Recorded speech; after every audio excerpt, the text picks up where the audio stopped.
David Price stops Irineu Costa in 6 rounds.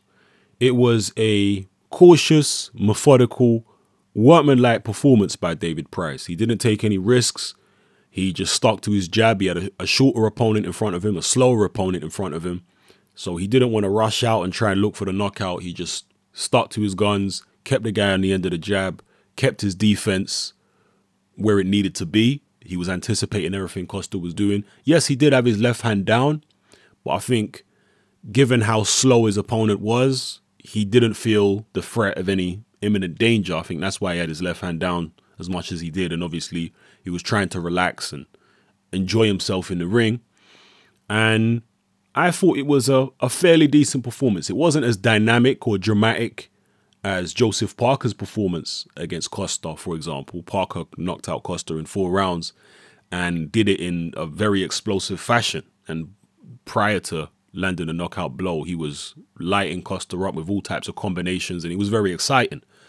Price's performance wasn't like that. He took 2 rounds longer to get the job done, but I don't think it necessarily means that it was less impressive than Parker, because Parker was taking a lot more risks than Price, defensive risks, whereas Price was really keeping it.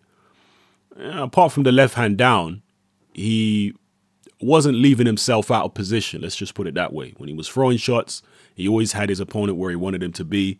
He wasn't getting out of position. He was sticking a jab on him, and he was gradually wearing him down and waiting for his opportunity. Very, very patient performance. I saw, as I say, I saw improvements in Price in terms of his being a bit more relaxed. His technique, his defensive technique and stuff like that, I think has improved over the past few fights. But one thing I'd like to know is, where's Tommy Brooks? Because in his corner, it was just his old trainer, Franny Smith. Maybe Tommy Brooks is not available for this particular fight. Maybe him and Tommy Brooks have parted ways. I don't know. If you've got any more information on that, please let me know in the comment section below. But overall, I think it was a decent workmanlike performance. You can't fault it too much. Maybe some people felt that Price should have stepped in and done this, that, and the other. But, you know, Vladimir Klitschko's fought plenty of fights like this. Admittedly against much better opposition, but still, he's fought plenty of fights where he really has fought at one pace, hasn't upped the pace, has just stuck a jab out, stuck a jab out, stuck a jab out, and waited for the opponent to do something, or waited for the opponent to get tired before tagging him. Klitschko these days, particularly after the death of Manny Stewart, is much more aggressive. But it was only 2-3 years ago when Klitschko was putting on loads of performances just like this, where he was just jabbing the opponent to death and literally waiting for them to fall down.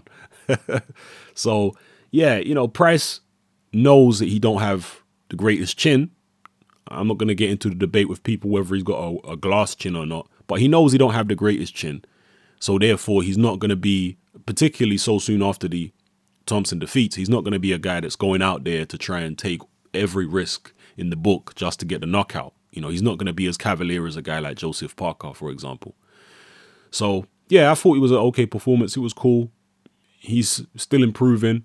Still a bit cumbersome. I guess he's always going to be cumbersome. He's never really going to get over that. He's a very big guy. He doesn't have the athleticism of someone like Anthony Joshua or Joseph Parker. He just doesn't have that. He's always going to be a bit slower than those guys and a bit more cumbersome, even though his technique is improving.